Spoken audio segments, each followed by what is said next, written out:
Okay, we're good to go. Okay, well, good evening, commissioners. It is May 15th and 6:30, and we're going to be starting the Human Services Commission meeting. And I'm going to turn it over to you to tell me who is not here. Yeah, we have quorum. There's 5 commissioners here as well as our youth advisory board member. And we currently have Maury Edwards, Manny Brown, and Madeline Fish, who have an excuse absent for the. Okay, thank you. Did anybody contact you with public comments? No public comments this evening, written or here today. Okay. See anybody? Okay. All right. Well, did everybody get a chance to peruse the minutes from our April meeting? And does anybody want to make a motion? I'll make a motion. I move to approve the minutes from April 17th, 2024. I'll second that. Okay, is there any discussion? Okay, does anybody not approve? That's how I'm gonna go, okay? I don't see any non-approvals, so they are approved. Okay, moving right into the agenda items. Hannah, do you want to start with the quarterly report? Absolutely. All right, I'm gonna share my screen up here. Give me just a second. Got this weird.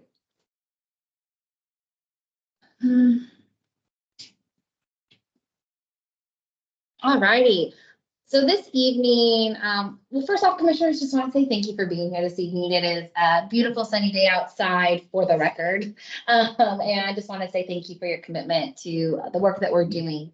So this evening, this first topic, I'm just going to cruise through. I, on a quarterly basis, like to give you all an update of how our current funded programs are doing. And so that is the goal for this evening. Quick background here. So we are part of Share One app. That's probably starting to look a little more familiar to you all since we have that app through the application. But this is a collaborative with 16 other cities that we use. So a lot of these programs that we fund are also funded from other programs. So I'll go into more details, but this is, again, our common information.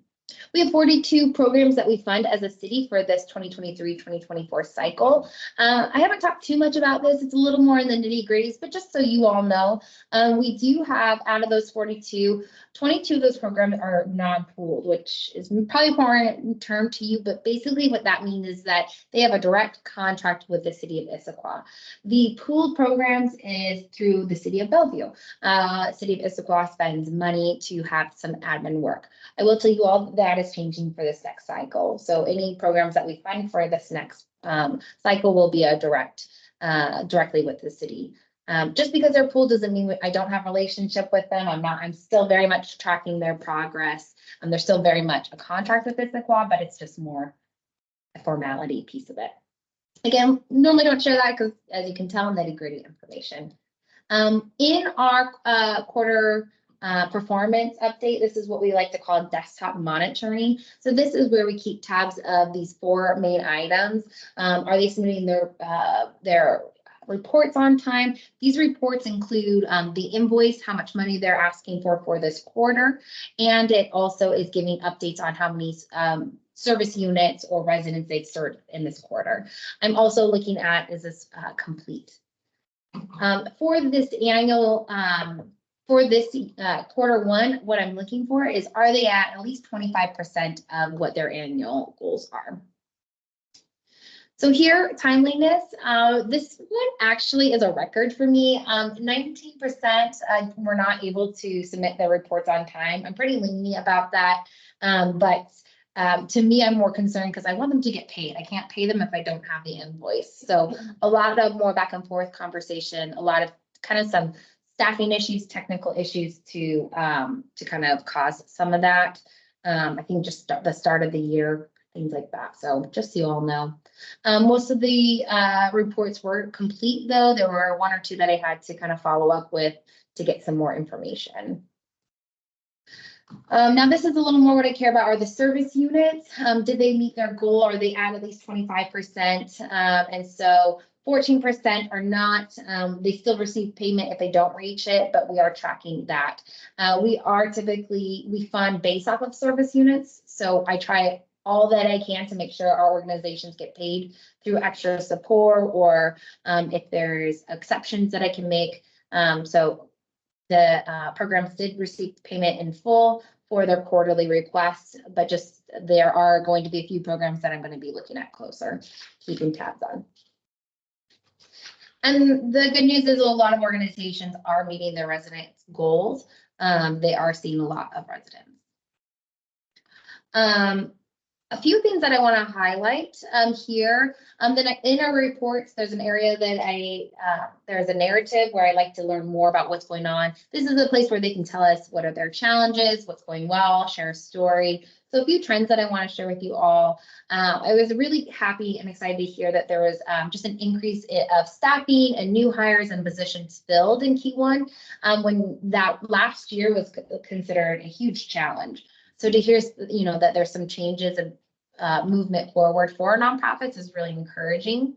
I also want to share, so thrilled to see this networking happening within our organization. A lot of narratives explain their partnerships with these other nonprofits. So I think since COVID, there's just been such a unity with organizations and cross-serving that you can see they really utilize each other and lean into each other's different services. So that I think was a huge highlight for me. A few stories, some kind of narrowing it down to some actual where this money is going and who it's serving. One organization reported that their program was supporting 2 single moms in a DV situation. They're facing eviction, and basically through their services, they're able to keep them house and their children. As you know, that's a really big deal. Another organization, they're continuing their outreach. They're seeing a lot of different individuals coming to Issaquah from different backgrounds. So you can see kind of the vast different countries that they're coming from, is I found very interesting, and seeing a larger group of Arabic families. We're always kind of keeping tabs on who's coming into Issaquah. Okay. Yeah. Okay. So again, I always appreciate those narratives that they share with us because they are doing such excellent work. Some challenges, some common challenge things that I saw.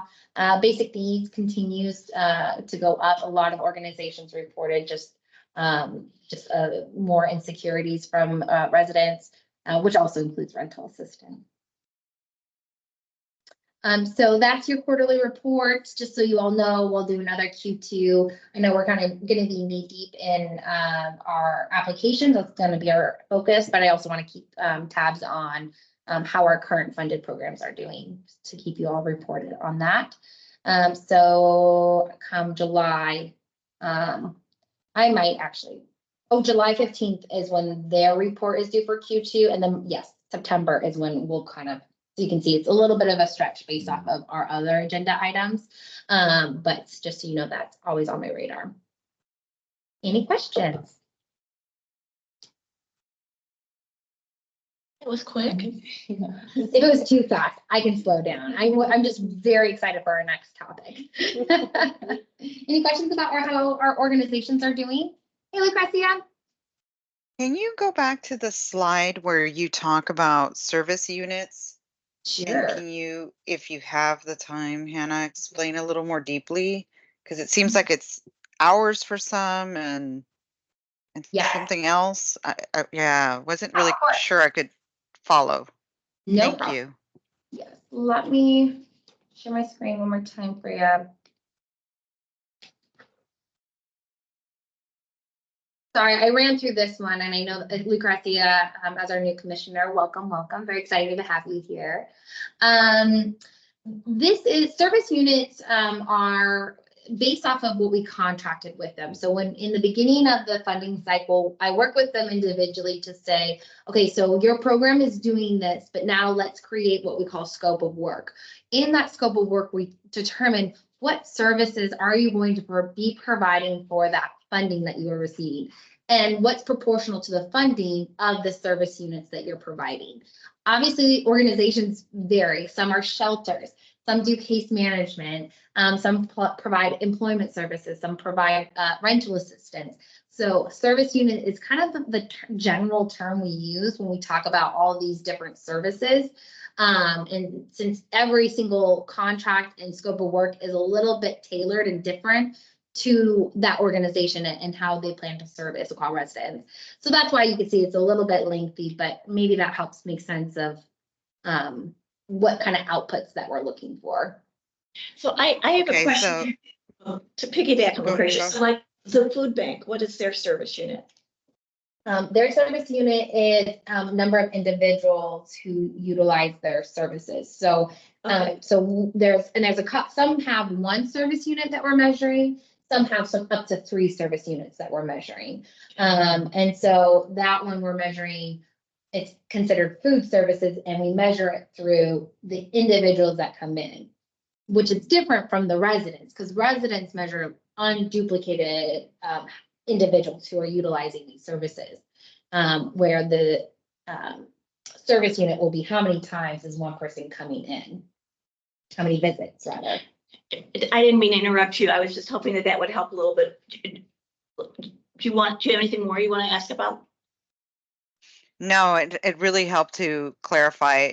Now I understand that depending on whether they're providing, like a bed for the night versus how many times people go in for the food at the food bank. So thank you for that, Hannah. Yeah, great question. Thanks for bringing that up. Any other questions, commissioners, on that topic on? Well, I just have a general question. As we go into granting, and we're going to have a lot of the same organizations that we're supporting now, I'm sure that they've already applied. Okay, is there anything that our group, as we evaluate our grants for the coming biennium, do we need to know anything? Like, are you going to be putting together a report and letting any of the subgroups know? Like, you know what I mean? Right. So A report card or, yeah, so I mean, like, just like you gave us a report card right now, kind of. mhm. Yeah. We haven't done that in the past. If that's something, commissioners, that you think would be helpful, I will just caveat it with, now, what it does is it could put some sort of biases on it, right? When you're reviewing these applications, because we have data points now for certain organizations, but now these new ones are coming in, we don't, which can help sometimes, but also maybe if organizations are having a hard time meeting service units, then I know for last cycle, the ones that were having a harder time for service units, if commissioners were wanting it to be funded, I shared with them the information, just so you know, this is my experience with this program and this organization. And this is what I foresee for next cycle. So that's what you did 2 years ago. Mhm. So it was a case by case situation. However, What do you guys think? This Commissioner Hyman, I don't know if I think I like just reading for what it is and having my own judgment and then reporting that. I think having more into the weeds of like scoring A, B, C, or 1, 2, 3. There's different reasons of why folks aren't billing or invoicing. That's just my perspective. I think I'd like to have my own view and just, hey, here's my thoughts on it, and then share with the group, and then the group can kind of distribute their own thoughts around it. Without getting the information from Hannah in advance. Yeah, I don't know. But what about how she did it last 2 years ago, where if people were really, had already selected it, then Hannah would say, I just want you to know that. Mhm. Or sometimes commissioners ask me. I think that's more so how it came up, is like, Okay. especially if it was on the yellow where we're questioning Yeah. certain things. There were times where, and we have that data point, right? We have that information that's technically public information. So we can certainly share it as needed. But again, I think you need to also consider like the pros and cons of that. What do you guys think? Commissioner, similar thing. I think I want to mitigate bias, obviously. So just having that face value with the information, yeah, I think that helps. Okay. Yeah. Yeah, I agree. I'd like to mitigate bias. Mhm. But my question is, since it seems like your indexes are measured quarterly, Mhm. so if somebody was not doing so well, Mhm. how do we know that they're still on that path, right? Like, so Mhm. in terms of bias, like what is it accurate to think, well, do we really want to invest in them anymore? Because what if in those last 3 months, they're doing amazing, or they've made, I don't know. Yeah, and that's why I lean into more like the annual reports, like come Okay. Q4, like how are they doing? Like, because a lot can happen in Q4 for somebody, Yes, right? right. And usually by that point, and if an organization is not meeting their or they're not close to their goals by Q3, they're having a lot more conversations with me. And it's a very supportive conversation. I have to be responsible with public funds, but I also like know they work so hard. And it's a little bit of money from a barrel. I'd love to support our organizations when we can. Also, don't they get paid depending on their results, as you were saying? Mhm. Yes. So I guess that mitigates the risk of, I don't have to feel like I'm throwing money at an organization that might not Yeah. follow through because they simply won't get paid if they don't follow through, right? Yeah, exactly. But then we don't want that bit of money sitting unused. Right, Correct. exactly. Yeah. Yep. Okay, so let me get this straight. We're in our second year. Mhm. So this is basically our 5th quarter of data, right? We've had 4 from 2023 and now, okay, so we have 5 quarters of data. Mhm. Okay, Yeah. okay, just, And I can provide like part of the Q4 annual reports. I haven't included necessarily the financial information of organizations that are not funded, because there has been every year some programs that don't get funded fully. It's not my favorite thing, but it happens. And so that's something that I could include for future reports if financials are important. We just don't necessarily call them out we haven't called out specific organizations in a public setting, so. I said that maybe the bigger question is, have you been to a situation where, this is Commissioner Hyman, is that where there was unused money, like towards the end? I think that's where it gets kind of. And does it roll over to the next year, or you just have to spend the money? And how is it allocated? Yeah. Mhm. This is a finance question, I'll be perfectly honest. That's me. Yeah. Oh, yeah, look at It's you. important piece of it. But from my experience is that it's rolled over in the next cycle. But then the contract's done after 2 years, right? And so that gets so human services is a part of the larger city's general funds. Human services is a part of what we call parks and community services department. So that includes like the summer camps, the recreation, the community center, the senior centers. So you can see we're just a small part of a larger department. So our money is technically a part of the larger department. So it gets absorbed back into the department. I don't know where that dollar bill goes necessarily, but it goes in the department. Lucretia, did you have any questions about this? Okay, or comments? Okay. Well, helpful. Again, a lot of you guys are learning a lot more about my job. It's No, wonderful. it's, my experience is always like your general fund, right? City, county, and then you have these other grants that are like, either you Mhm. lose it if you don't use it, and it goes, Yes. and that's where I wouldn't want to be in that position where we're trying to help services and say, hey, but it's going to be comfort and Yeah. it goes back to a general fund to hopefully be utilized. Yeah, unfortunately, I mean, we've looked into the possibility of changing some of the funding, how we have it. There's a lot to it that we can't change it because it's it's your tax dollars. And so there has to be accountability. However, this cycle, we are excited to offer what we call advanced payment. So organizations can receive up to 50% on the first Q1 to help kind of support their work. So for example, I think Issaquah Community Services is a 0 employee, like it costs 0 money to run that organization. And so all the funding that goes to them goes directly to our residents. But they have to give out that money, but checks don't go out until pretty much, right? Like May 15th is when it's due, or sorry, April 15th. So they don't see money until May. Their first check they don't see until May. That can hurt, especially a small organization who needs to put cash out for their community. So really excited to offer that for some of our organizations who qualify for well, great information. We can probably talk about that all night long. But I will give it back to Trish to get us to our next topic, if that's okay.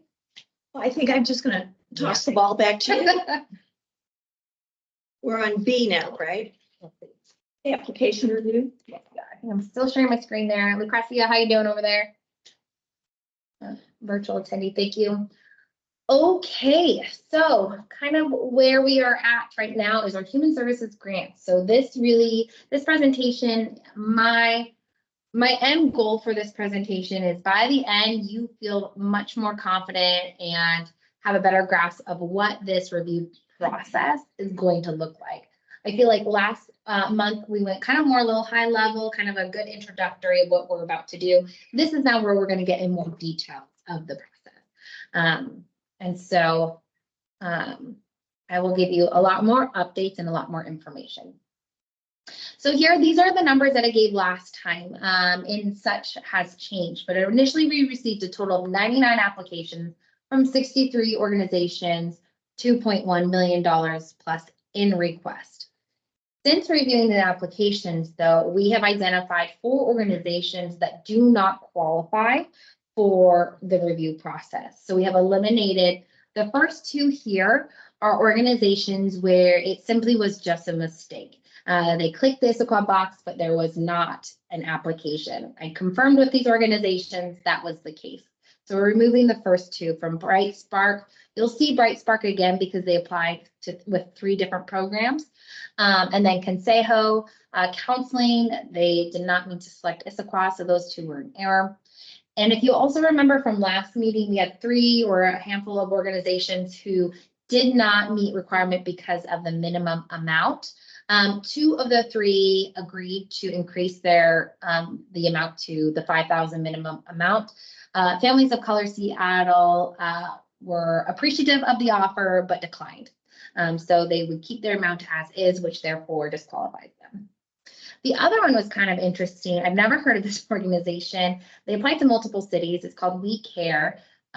Their address, at least when they're in their application, was in Florida. I'm sure they do some services here in Washington, but ultimately they're a for-profit organization. We only are funding nonprofit with a 501c3. So, and you can also see they were asking over $100,000. So that actually did significantly change some of our numbers.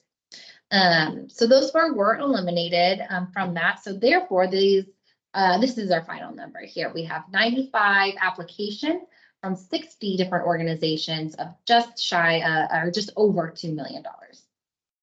So from there, what we are working with is, you've seen this slide before, but this is how much money we have for the next cycle. As I reviewed last time, we use a formula, and each year you can see there's 2 different amounts. For simplicity and efficiency, we have now decided to use the average. So the average amount that we have to provide for year 1 and year 2 in this cycle is $612,618. So now there's a lot of information here, but now what we have here is we have reviewed the applications and have categorized them in our 4 human services strategic plan priority area. So first we have our physical and behavioral health. We had 22 applications. These programs you'll see will consist of any services for mental health, substance use, preventative services, medical, dental, in that physical realm. They asked for $343,000. You'll see here, we put the available amount. I'm going to go in more details in the next slide for that, and it will make a little bit more sense. Our next category is housing continuum. This was our smallest application pool of 20 applications, and this includes services like rental assistance, affordable supportive housing programs, homelessness services, including shelters or transitional services. So that's within housing continuum. The next one I find the most interesting, actually. This is our cultural specific and language access. As you can see, is our largest pool. Now, this is really identified organizations that are experts in specific cultural groups or language that provide various services. So you'll see in this one that these it's a organization that's identified as a cultural specific language access, and they are providing services such as housing or shelter or behavioral health, but they are specific to a certain language or culture. So what I find the most interesting is, if for some who may have been around, this category was actually the smallest last cycle. So I'm very thrilled to see that this has increased, and you can see also the amount is much larger. The next largest one is community resources, and now this also includes basic needs, essentials, employment services, advocacy services, things like that. So kind of an array of things. So now you're probably wondering, okay, how did we get to these available numbers here? So want to show you a little bit of the math and how we the distribution was determined. So the amount available is the rounded average amount of the percentage of the total applications amount and the percentage of total request. So you can see, for example, community resources. If we just looked at like the applications in this category, you can see there's 27%. Whereas if you started to look at how much was requested, it goes down to 23%. So in our approach to keep it even and allocated, this is how much. So what this means is out of the 612, 618 total dollars that we have each year, your subgroup, each priority area ultimately has this amount to fund or to use. This will be helpful when you're trying to make some funding decisions, but I do want to caveat this is a little bit in pencil, which means this is really guidelines to just help this process. However, if we are reviewing it and commissioners find, oh, we actually have a little bit of extra money and this maybe subgroup is really tight on money, making a hard time with decisions, we can kind of move around the money if needed. The other thing is we have decided as a commission, we want to do the review process. Instead of reviewing all those 95 applications, everyone talking about it, we're going to divide and conquer method. And so we have made these assignments based off of preferences and also to avoid some conflict of interest. And so you've seen this in an email. If you have any feedback, please let me know. But this is how the subgroups will work. Okay, so how are we going? Oh, sorry, Lucrecia, I saw a hand. So yes, I have a really quick question. So when I go into the one, I think it's called Share One app, Huh? it doesn't let me sort based on the categories that we were assigned. Like I can only. Absolutely. So Good point. I'm sorry, go ahead. that was my question eventually too. Thank you for asking. Yes, so I will say the tools that we have offer different things. Share One app is, again, this is the program that 16 other cities use. So we cannot design it to be Issaquah specific. We can use other apps and other resources that we have to make things more specific. And you'll see here, I've set us up for that. But Share One app is designed for you to just view what is submitted on that platform. How do we know which organization belongs to our category? Like, some could be community services as well. Yes, exactly. So you will have a list in one of the application summary master list that we're going to go over actually tonight. You'll be able to. So if you end up liking using the Share One app platform to review these applications versus the PDF form, you will have basically an Excel spreadsheet that you can see the list. And in addition, what I can do is, if you remember, I think last time there's a larger packet with a summary of programs. What I can do is also do a summary list for each category pretty easily, and can send that. I'll include that in your subgroup emails if that's helpful. So to help kind of guide you in that. Does that help, Lucrecia? Yes, thank you. It doesn't solve the issue, but And Commissioner, the approach I took was just going into SharePoint, Mhm. and then I just mapped it back to what was in the one share. So that was pretty easy No, to do. okay, that's helpful to know. Good feedback. Thank you. Okay, so with that, I want to go over a little bit of the review tools that we have and how they're intended to be used. So first off, as Lucrecia mentioned, we do have, this is our Share One app. So if you had a chance to log in, this is ultimately what this looks like. And like you have pointed out, they're not categorized, they are alphabetical. And so you'll have to look at your list that you'll have of your subgroups and then view it. What you'll do also here is you can review it. Sorry, it's a large application, so it is still loading. And here you have the information and attachments. So you can see their narrative here. And then to get to the next page, this is where they describe like the programs, all the helpful detailed information. You go next here to the agency profile. So this tells you a little bit more about the agency itself, their budgets, information like that. And then you also look at some of the narrative information, similar to the first page. I think that is the first page. All right, so that's one way you can access and look at it. Now, the other way you can access is through PDF uploads. So you can access the SharePoint, the SharePoint that we have here. This is more Issaquah focused information.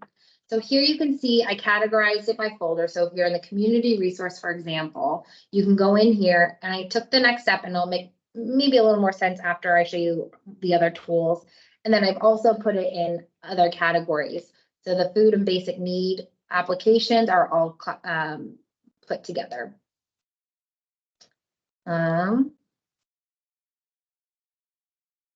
Physical and behavioral health, for example, you have behavioral health programs, domestic violence programs, and physical, and ultimately you can open one of them and you'll see the application in this PDF.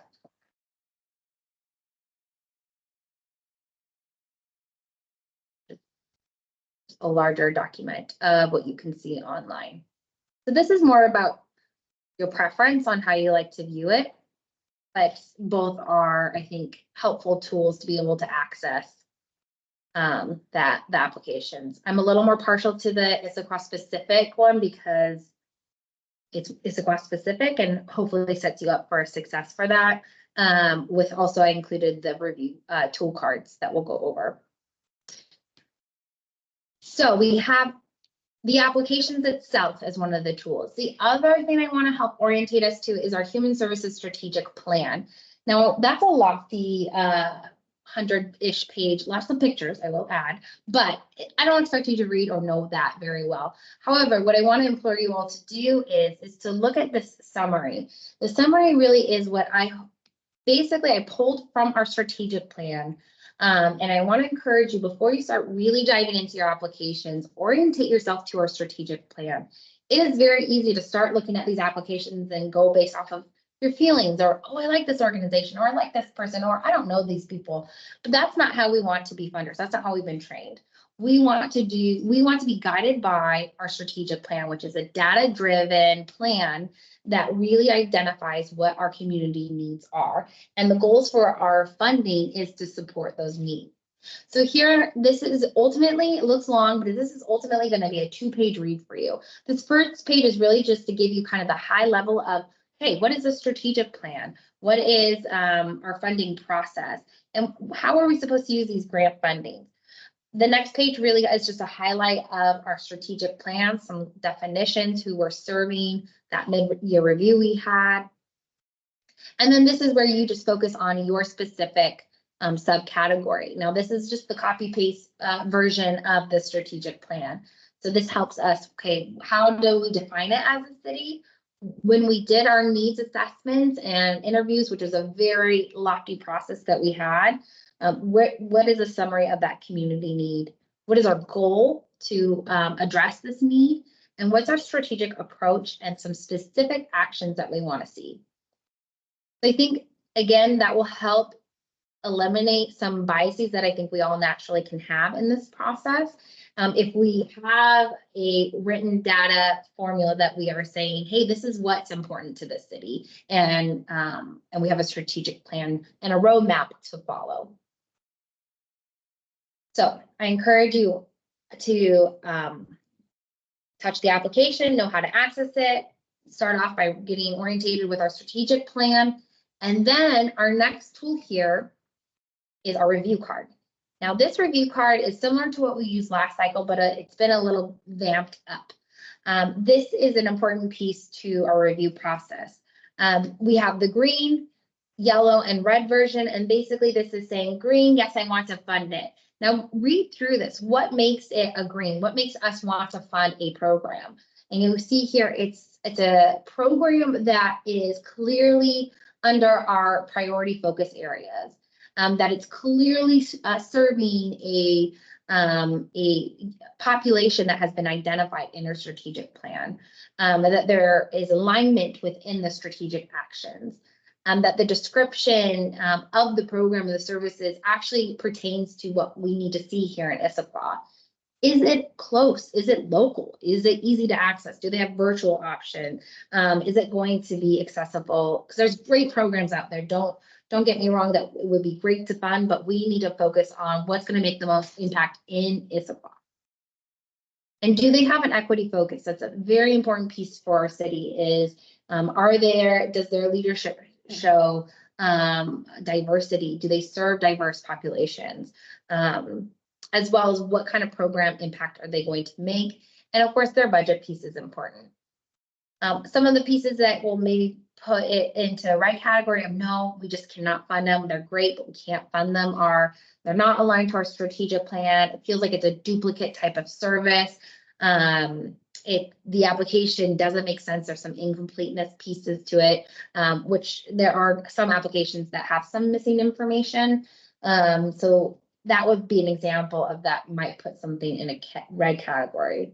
And now this yellow one is basically saying like, I am having a hard time understanding this. It seems like it could align, but I would love some conversation to talk through to really determine if we should fund or not fund. So again, that is just kind of first step of looking at that. So those are the tools. Now, the last tool I want to show you all is a newer one, but will really help guide this entire process. Before I get into that, because it's a lot of information, I just want to pause. Any questions so far? Because that's a lot of information. Yeah. I love it. A lot of information. So the Share One app, after I reviewed the application and I learned from the last commission meeting that we would have the option to leave comments and those comments would be centralized. So all other commissioners could access those comments. But when I submitted the comment, it said, thank you for your feedback. And I have no idea how to retrieve the comment. How would one do that? Let's see. If you look here on the screen, let's try. So I just, let's see, I'll show you where I went first. Let me get out of this real quick and get back in. Good question. I don't know the answer off the top of my head. So let's kind of explore this together. And if I can't figure it out in the next minute or two, I will have to get back to you on that. Okay, sure. So if we're looking at a comment or looking at an application, we want to add a comment. You have this option, correct? Yeah. All right. So then let's say I'm going to do a test comment and we're going to submit. That's what you received? Yeah.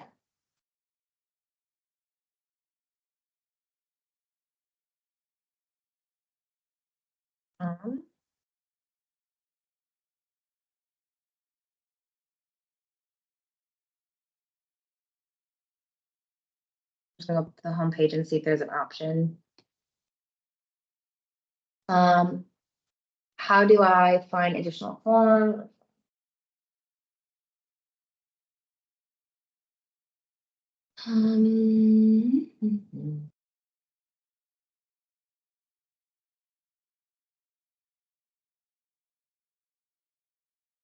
Okay, commissioners, I am not seeing a direct answer to this one, so,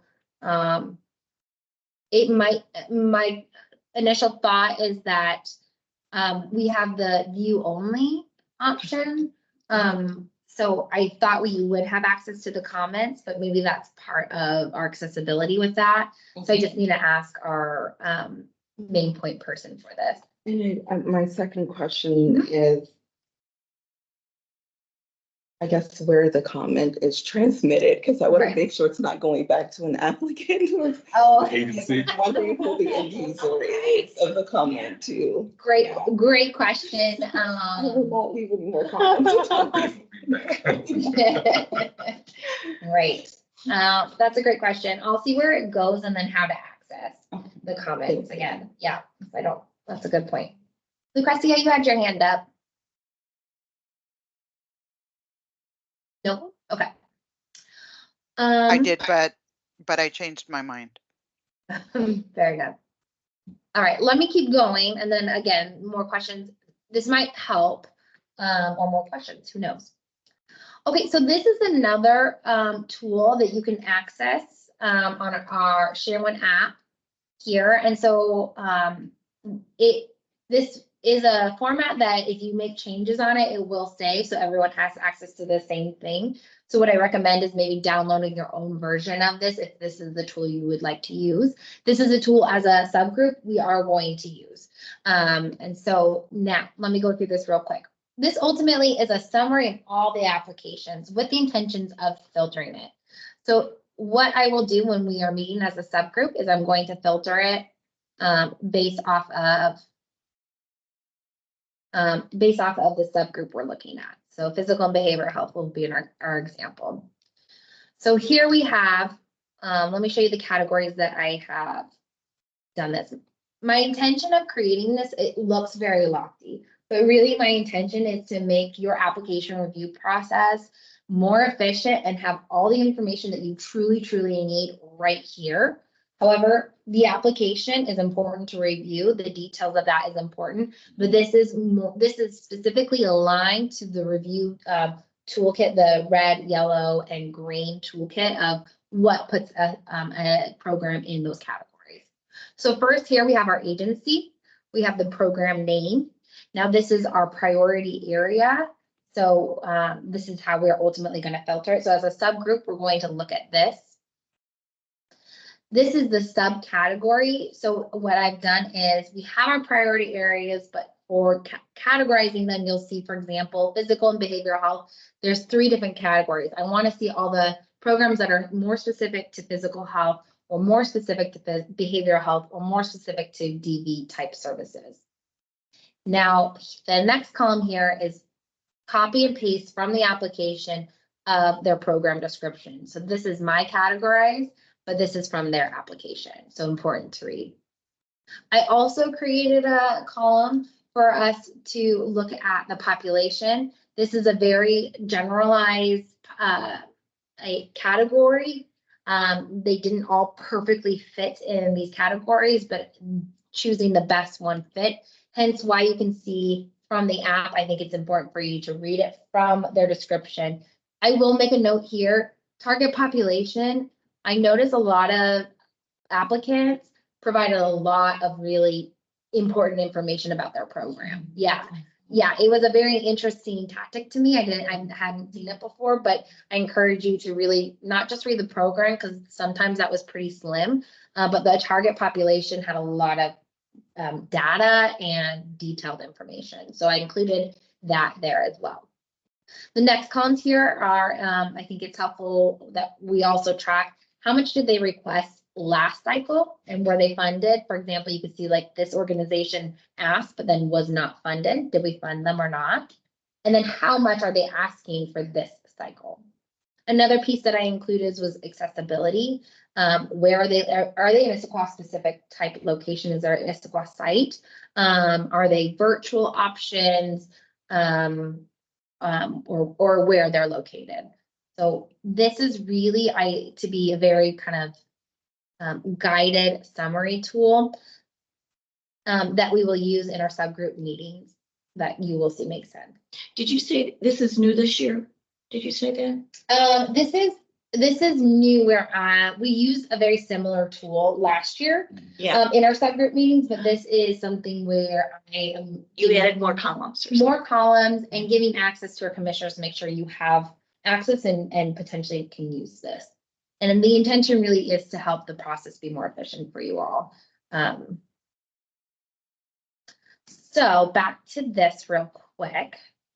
So again, just summarizing what we went in all the details for. So first step is to see how you like to view the application through that portal, through the PDF SharePoint drive, see how you like to access it and review it. Before you do, familiarize yourself with a strategic plan, orientate yourself to what's important to the city. The other piece is use that tool card to determine kind of what color, your first review, are you thinking it's a green, it's a yellow, or it's a red? And then use that summary Excel spreadsheet for that quick reference. Oh, Lucrecia, I think you're up, right? Thank you, Hannah. Just real quick for clarification, and it may be obvious once I delve deeper into each application, but when you say virtual, are they providing us with information as to how many people in Issaquah they're serving, even though they're virtual? Like, could they be in, I don't know, Florida or some other place? Oh, so virtual, they're still in King County. So their services Oh, are I still, they have a site in King County, but they provide services virtually. So it might make more sense when you read the actual program or know the organization a little bit better. But a lot of organizations, if they don't have a local site in Issaquah, they have talked about, oh, we come into Issaquah and serve, whether that's partnering with the food bank or the senior center, or we can provide a lot of our services. They don't need to come to our doors. We can provide it all virtually. For example, like rental assistant programs that may not be specifically in Issaquah, but can do all their applications and online and virtually. Is what that will be made more obvious once I start to delve deeper, is what you're saying, correct? Yes. Okay. Yes, okay. Thank you. Yeah. So now, in our sub, we're nearing the end, so hopefully, so bear with me. The subgroup review steps. Now, the next steps that we want to do and the way that the process will look is ultimately 3 steps, 2 meetings, maybe 3 meetings. The first step is look through the application and color code it. Right? Green is like, oh, very obvious to me, makes a lot of sense. Yes, we need to fund this. Or like, ooh, there's some red flags, or just don't think this is aligned with Issaquah. Going to put it in the red. And then you're going to, of course, come through those yellows where you're like, ooh, I don't know. This is a hard one. I need to talk about it. Put that in your yellow category. I do want to put this goal in. It sounds pretty harsh, but I want to ask for folks to initially going through, look to try to eliminate half of these organizations, and keep in mind the amount of money we have versus how much requested is a third. So that's why initial goal is around that half mark to eliminate. The next step that we're going to do, whether it's in still that same meeting or maybe it requires a second meeting, will be to really dive deeper into those yellow categories, and really with the intentions of how most likely some of them are going to need to go into the red category, or we're going to all agree that they should be funded. So those are the yellow ones that we will spend a lot more time. So you can see the intention with this Excel spreadsheet. We're going to go through basically say, okay, commissioners who are in the subgroup, Alpha Supported Living, is this a green, red, or yellow? And then we'll color code it. Okay, Bridge Disability Ministries, this program, green, yellow, and we'll just go down and we'll color code it. And then we will categorize the yellow and look at those a little bit closer, or the ones that have different opinions. Then the last piece of it is once we have decided the greens, the ones that we want to fund, then we work with the numbers and we decide based off of how much they are requesting, how much money we have, and determine if we can meet their dollar amount they're asking or how much makes sense based off of who's all being funded. So what that looks like here in the next couple months for us is a busy season.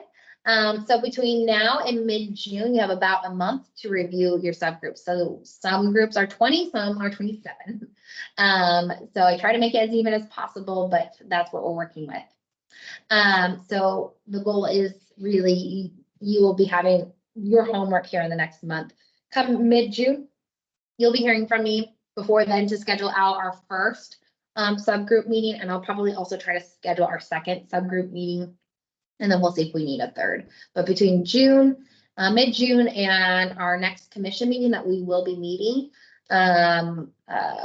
we will have our first draft of recommendations.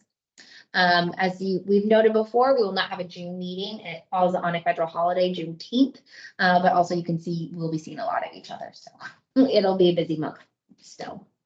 July 17th, the goal is, this is where we have each subgroup do a report out of what their recommendations are. This is the time to challenge, ask each other questions. How did you get to decision? Or maybe there's certain organizations you see are not funded. Great time to ask, hey, why are these ones not funded? Can you provide more information?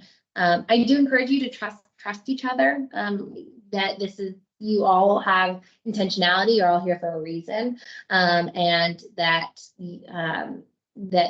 there are good reasons for this, but please, this is the time to have those in-depth conversations. I did put, in case there's any follow-up that needs to happen, maybe there's some questions that the subgroups have. There might be some additional subgroup meetings come July, August, but come the 21st, our goal is to make that formal recommendation where we'll have our final action vote on what we want to recommend to our city mayor and city council. I did want to go through as an example, but I feel like I already did that through our review toolkits, but I certainly can further if there's any others. But that really does conclude that in-depth presentation, and just want to see if anybody has. Thank you, Hannah. I can tell a lot of work has gone into this. Yeah, thank you. Yeah, very welcome. It's honestly, it's very fun for me. I enjoy what I do. I'm here for a reason. So yeah. I second that. I feel that the tool that you created in-house is probably more useful for my style of reviewing these sorts of grant applications. So I'm just really grateful that you did that. Thank you, Hannah. Great. I'm glad it works out, Lucrecia. Thank you. Does everyone feel like that's a manageable time frame, a month between now and then, to look at the 2027 application? I know you all have lives. It's a busy season. Do we need more time? How we feel about that? Well, I think it's manageable, but it's not, we have to get it done by then. We can push it out, and I think if we needed to, we can bump our time frame like a month out. So instead of, let me just look at, let me share my screen. 1 second. This will just help me visually. Is this similar to the time frame that we had last time? Yeah, it might be a little more ambitious because I think September might have been when we did the official vote. So one option, if you are based off of your license schedules ahead, if you're feeling that come mid-June, you're not going to be ready to do our first initial meeting, we could report out to August 21st. So that way I can chat with you all. We can maybe even cancel our July 17th meeting. I'll keep it as is for now. Does anybody hear? I saw Lucrecia, you had your hand up. Did you want to make a comment? Yeah, that was exactly what I was going to recommend. If there was like a midpoint where we could, make a decision, then like what pace are we going? Do we need more time? But Hannah just covered that. So yeah. So summertime's always hard. it's a busy season, a lot of vacations and travels and stuff. So if we're feeling like the initial, You're gonna be really busy because you're meeting with all the subgroups. yeah. Mhm. And I will ask subgroups, my preference is that we meet during work hour time. But if commissioners are unable, I know you also work and have other duties. So if evening meetings are preferred, I'm happy to do that as well. But I can meet during lunch hours, I can meet during, work hours, virtually is probably would be easier for everyone. That's how we've done it in the past. So those details can be sorted out on the emails of how and when we meet. I think more so we just need to decide this evening is our time frame. If we're feeling a little bit, if this is a little too ambitious of a time frame, with knowing your own personal schedule and the summer, the other option is,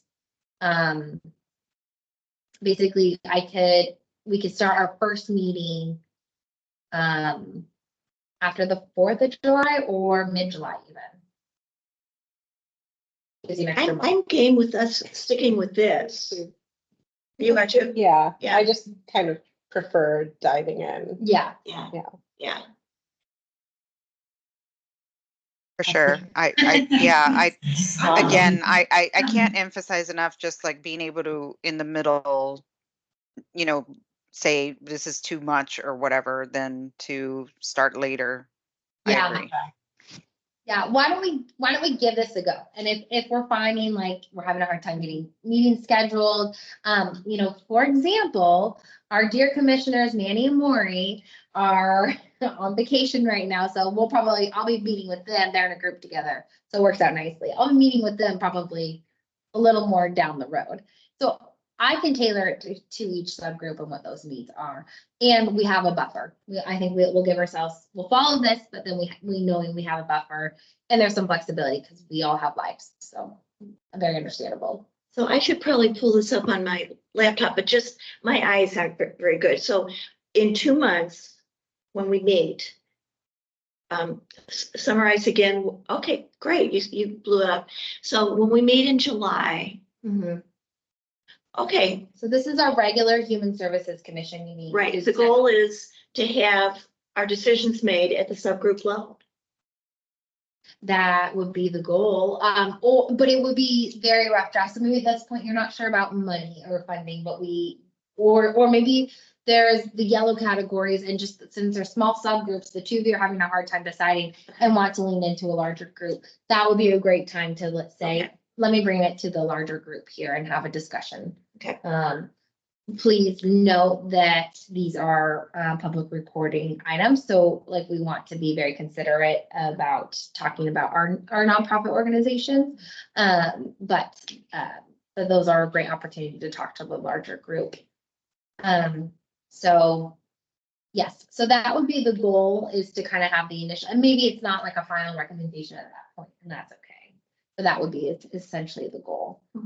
It's not the final work recommendations, but it is. But at least by that time, have everything either green, yellow, or red. Yeah. And share the progress and maybe like how, and maybe this is a good touch point as a group of like, hey, how haven't seen you all in a while. How's everyone doing, right? Let's share like what are your challenges in these applications? Like what questions you have? Maybe this is a time just to kind of like, as commissioners, just to discuss your experience and see if we need to recalibrate in any direction. So it could be also more seen as just a checkpoint with each other, and share where we are currently. And then go from there. Sounds good. Perfect. Well, do people want to talk about this anymore, or can we move on? You can move on. Yeah. I know it's a lot. So my fingers were crossed, like, please don't push it back, because I've already started looking at the application. Thank you, Tina, for the great work. I Yeah, I appreciate just that. want to get it done too. Okay. Right. Commissioners, I really appreciate your ambition and all this, really do. Thank you. Which subgroup are you in, Keena? The housing continuum, Okay, and who else is in that? Medellin, right? Mhm. It's a Medellin, Okay. yeah. And I know we're in the cultural, and then what are you? Physical and behavioral health. Okay, okay. Taylor Garcia. Can I please bother everyone to turn their names to face the camera so I can learn your names, please? Trish, I can see yours. I just can't see anybody else's. Thank you. Very good question. Very Thanks. good request, I should say. Okay, well, now we're moving on to a really critical part of the meeting. Right, we're going to elect for the next year. And I guess the next officers will start in July at our next meeting. We're going to have a new chair and a new vice chair. And you know, this is really laid back, you guys. But we do have quorum, I will reiterate, so we can make a vote on this without. Say that again? We do have quorum, Yeah, so we can make a vote on it. right. Mhm. Okay. So Hannah was kind enough to give me a script. Okay. Okay. I'm going to call for nominations for the chair, the role that I'm doing now.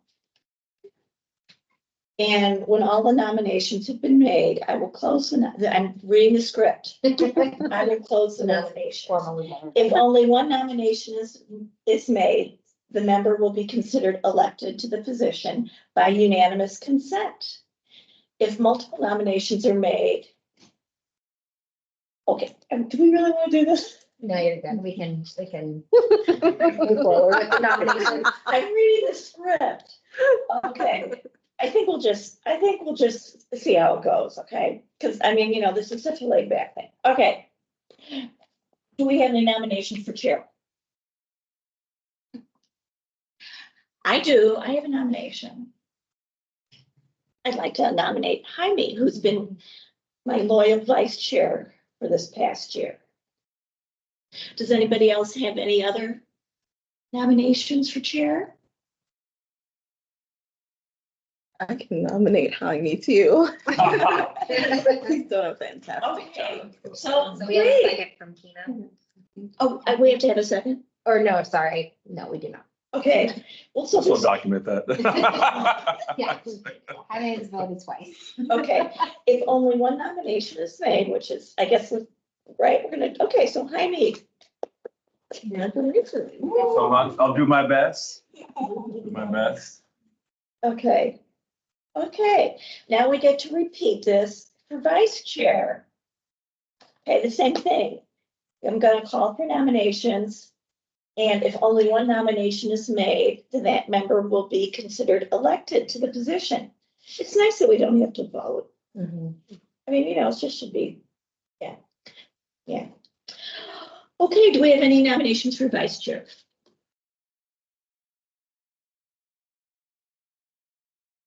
Commissioner, how may you nominate Yuma? Kuma, yep, thank you. I didn't know if I could self-nominate or what. I I was like, how does this go? Okay, do we have any other nominations? Yes, I would like to nominate Manny Brown. Okay, have you talked to him? I have in the past, yes. Say that again? I have in the past. Okay, because when we've asked him in the past, he said, no way. You talked to him Interesting. recently? Yeah. Okay, that's interesting. Okay. Someone asked. Say that again? Yeah. I mean, I have to be okay with that. I mean, if that's, Vote. We have Yeah. 2 nominations. We may just have to vote. And that's okay. There's nothing wrong with that. Yeah, no, the only reason why and I'm not hearing you very well. The only reason why I'm saying that is we would want to make sure he would want to do this. So you're pretty sure, at least, you probably have more recent information than I do, right? yeah, I don't know, Trish. Okay. Well, unfortunately, Commissioner Manny Brown is not present, so we cannot confirm if he would accept the nomination because it's another piece of it. They need to be willing to accept the nomination. Do you want me to text him? Yeah, I was gonna say. He's on vacation right now in a different country, so he may not Is he in a answer. different country? Yeah. Which country? Isn't this funny? Wouldn't it be neat, like, if he was? So we have 2 options, commissioners, either. Can we vote me in and I can gladly abdicate the vice chair position if he feels strongly about Yeah, so here are two options. Either, we can treat this as a nomination, whether he accepts it or not, and we can vote on it. I don't think I feel very comfortable, without confirmation of putting him into a position that he hasn't confirmed with myself. And he's not here to confirm yay or nay. So anyways, I don't know how he would respond to that. So I feel more comfortable since he is not able to confirm his nomination, that he will not be considered this evening. So we could either consider Huma and vote for Huma in as the vice chair, or we can hold off on do another election during our July meeting after we speak to him. I'm fine with it. Well, why don't we, I mean, I want to honor Lucretia's, nomination. Why don't we just, I mean, again, this is so, you guys, this is like. That's okay, yeah. Not a big deal. And I mean, you saw how much Jaime had to work this past year as vice chair. I guess, it was good, I guess, that I showed up so much because you didn't have to chair any meetings, right? But, how about if we wait until July? Yeah. Because I want to honor your contribution, Lucretia. I appreciate that. Thank you, Trish. Yeah.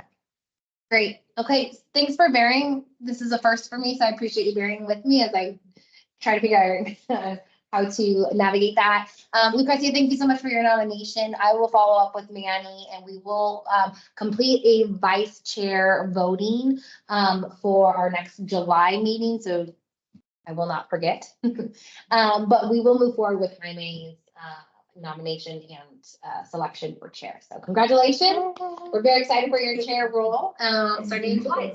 And so I should just hand you the script out before I leave. Because you'll get to do. Oh, yeah, that's right. In July, you'll be doing the. I'll have a script for you. We'll Yeah. Just be yourself. It's great. But I would say I appreciate you all. I think I've been here for about 2 years and it's very rewarding to kind of see the grant funding cycle, but also then, visit the agencies, their mission, vision, and values and how they impact our communities. For me, it's been very rewarding. So this time I'm kind of moving in with more of a understanding. I was in your shoes where I was like, I think I reviewed all 90 some applications the first time and so I made comments and realized like, I only had to do 30. And so I'm coming in with, more of a relaxed approach and but I think of it is the strategic plan is in place. It's helped me kind of center my thoughts and I will do my best to serve as a chair to the Human Services. So thank you so much for the opportunity. This is my first time kind of jumping into like a civic role always, so I will do my best. Thank you. You'll do just fine. We're very excited to have you. Thank you. And I will also like to share my thanks to Trish. Trish has been with us as a chair for a couple of years now. You've done a really wonderful job and it's been wonderful working with you. Oh, it's such an easy group to work with. Yeah. I mean, everybody, it's just a very team-oriented environment space to be. Yeah. Well, that's a huge part to your leadership as well. So thank you so much and want to honor your time Oh, you're in very the position. welcome. You're very Thank welcome. you for your service. And I'll still be around. You will very much be I'll around. still be around. Yes, we're excited. So, okay, so we are moving into reports. Okay. The next is the chair and commissioner reports. This is where if anybody wants to talk about anything that they think is important, that they want to share with other commissioners that, in the human services realm. Does anybody have anything they want to share? It almost looks like Lucretia's coming out with something, I can't tell. I don't have anything to share. Okay, and we can just move on at that point then to Preston. Okay, so very quick thing. Our last meeting had a wonderful total of approximately 10 out of our 40 members because no one was here because it was AP testing. So nothing new was really done, but we're reaching the end of our cycle because The Youth Advisory Board does not have any meetings over the summer. We just had our deadline for the new application, so we're going into our reading week where we all as members start to read the applications for the first phase before getting emails for interviews, in-person interviews. Going into final events for the year, I believe on the 31st, yes, 31st of May, we have our Art in the Park event, which is basically just like an end of year event for elementary schoolers. It's going to be at Constance Park over there. And it's basically, we're just going to have a couple activities like we're doing like these cute slime, this little jellyfish thing, and like just like foraging. So it's just like this fun event for all the elementary schoolers, just like signify the end of the year, help them make friends for the summer, and then like transition over. And then on the 1st of June, we are going to have our first Izzy Hackathon, and that will be for middle school and high school students. So there will be a competition for hacking with the prompt of how do you make Issaquah better, very open-ended. And it's also going to be time where we have a couple workshops on website design and just coding overall. And we're gonna have judges, couple prizes, just like a kind of laid back event related to comp sci and such. And yeah, I think that's it. I think I'm done. Great work. Thank you so much, Preston. I just also want to say thank you for being part of the commission this year. It's been, I know you're about to enjoy your summer break, and I know our meeting is not till July. I just want to say thank you for participating, and your wonderful youth staff reports are fabulous. So thank you. Thank you. Are you gonna be staying with us? Yes, Oh, cool. I will for this year. Yeah. Hopefully until senior year. Okay, And then I will great. consider myself 18 to apply for vice chair. We're excited for that. We'll be 18 probably running for mayor. We're excited to have you, Preston. You are bringing a lot to the table, and youth voice is really important in our next generation, and you do a great job representing your youth. So thank you. Thank you. You give me hope for my children growing up in Issaquah. You do. Yeah, Thank you. and I hope you're enjoying it. Yeah. And learning. Very fun. I got to read a couple of the applications, specifically, what are they called? The behavioral health ones. Mhm. And I just thought it was like really cool just to see like how like all these programs are just like helping out. I mainly looked at NAMI, the NAMI ones, Mhm. and I really thought NAMI was cool, specifically like obviously like as a youth, seeing as they give opportunities for the mental health services. And once we finish this grant process and I no longer had to be nonpartisan, I'm probably going to apply there. I'm gonna probably might apply for the program. That's great. But yeah, I just think it's just really cool just to see how like all of these different programs and how we're able to help fund them just so that they can give back to the community. Yeah. Yeah, you totally get it. That's exactly it. Thank you so much. And thank you for doing the extra stuff and looking at those applications. Really appreciate it. Okay, staff report. Right, no actual report, other than a few events coming up. Want to invite you all at this Saturday here at our community center, starting at 4 p.m. is our Asian American and Pacific Islander Heritage Month celebration. This is a pretty historic event for us as a city. It's our first in-person AAPI celebration. And it will be, It's this Saturday. and it's this Saturday, May 18th from 4 to 6 at the community center inside. And there's going to be dragon dancing, fashion shows, kid events, kid hand activities that they can get involved in, as well as egg rolls, free egg rolls. So I don't know, yeah. Do you need a ticket like we did for the Children's Day thing at the community center? To get an egg roll, yes. No, just, or- or to were there attend. tickets to get in? So you Maybe can I'm wrong. technically RSVP, just helps with the numbers Oh, of I like see, for food and stuff, but it'll Yeah. be where you come in and you need to just sign in, they'll give you a ticket, and then that'll be your Oh, I ticket to see. get an egg Egg roll. roll, okay. And that's honestly just how they count heads, because they Right. have to report that Right. for funding purposes. We're very excited. We're partnering with the Circle. The Circle is an organization, nonprofit here in Issaquah that we fund for human services. They have typically done our Hispanic Heritage Month for Human Services. They do Children's Day, Day of the Dead, that's through the arts programs. But they have a Chinese Circle. And so working with their executive director, she's put on her staff from the Chinese Circle and their board members who identify in AAPI to lead this event. So yeah, it should be really fun. So I just want to encourage you if you're around 4 o'clock at this Saturday, please stop by. And then I also want to put on your radar, we have a Pride Month event here at the garage actually. So it's kind of a 2 event in one. The Garage Pride is a youth-focused event that they lead and set up. And then afterwards, we have one of our equity board members set up a panel. It's going to be Pride with different perspectives. So we have youth, we have parents, we have Gen Pride, we have Pride Across the Bridge. I'm going to speak and have a very wonderful conversation. And is it Saturday as well? Yep, it's gonna be back to back. That one's a Saturday, June 15th. So Pride month is in June. So the event will be mid-June. You'll see some emails coming out. Just want to throw that on your radar. 1 to 4 is kind of the lawn fun activity events. And then from right afterwards from 4 to 6 will be the panel event. So please consider joining for that. And then there's a few other events coming up, but not till September. I'll share with you as it gets closer. So we are busy planning and. Are you doing welcoming week? We are doing welcoming week. We just started planning. Would you like to? Yeah, I have a musician recommendation, an Azerbaijani musician in our community who's amazing. I would love that. Okay, perfect. And he's really, really amazing. Before we adjourn, can I say another event? I should have probably said this during chair report, but because I didn't want to say it during the youth report, because this isn't not with the YAB, but I'm a JDRF representative this year. So that's the Juvenile Diabetes Research Foundation as a type 1 diabetic.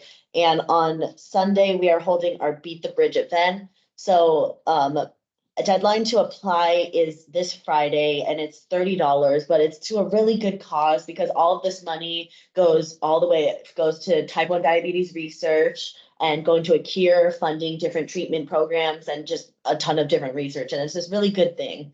And basically Beat the Bridge is just this event. It starts at, depending on what you want to do, it's just, we have a walk, we have a run, diaper derby for children, and then an 8K, which is like the big one. And then basically it's just this really fun and interesting event. And you should come because we're looking for volunteers as well. So you can come to participate and do the run or do the walk, or you can participate as a volunteer because we're really needing them right now. So it's kind of early, but 7:45 is the start of our walk. 8:15 is the start of the 1 mile fun run. 8:30 is the 8:30 is the start of the 8K. And if you stay all the way until 10 o'clock, they're making me, I'm willingly doing a speech. Oh. So that'll be fun. I guess. What day is this again, Preston? Sunday. Oh, this Sunday. This Sunday. So then the deadline is on Friday. I can send you the site, but if you want to find it yourself, it's just search up JDRF Beat the Bridge, and there's a lot of information out already and information and pictures with my face online. Ooh, The right. template's down. well, we will, I can probably look it up and I can send it to the commission with a few other event information. Thank you, Preston. Thank you very much. Okay, are we ready to adjourn? I have a quick question for Preston. Preston, can you explain why it's called Beat the Bridge? Like, Oh, what- yeah, this is the big part. I forgot this.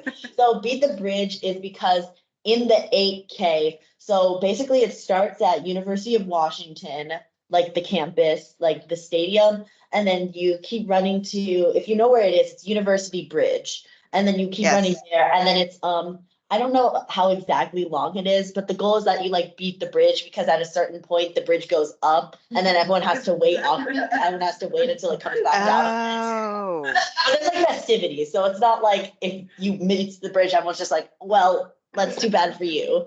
So it's still like there's festivities, but it's just like fun, beat the bridge because they'll like bring it up and like the goal is to like make it there before. it goes up. I love that. Thank you for that detail. That makes it even more exciting to like go and participate in some way. Thank you. Thank you. Okay, well, we'll see each other as a whole in 2 months. Summer will be here by then, but we'll be in touch in our subgroups. Yeah, Thank you so much. okay, so I'm gonna adjourn this meeting. And you can stop the recording. Perfect.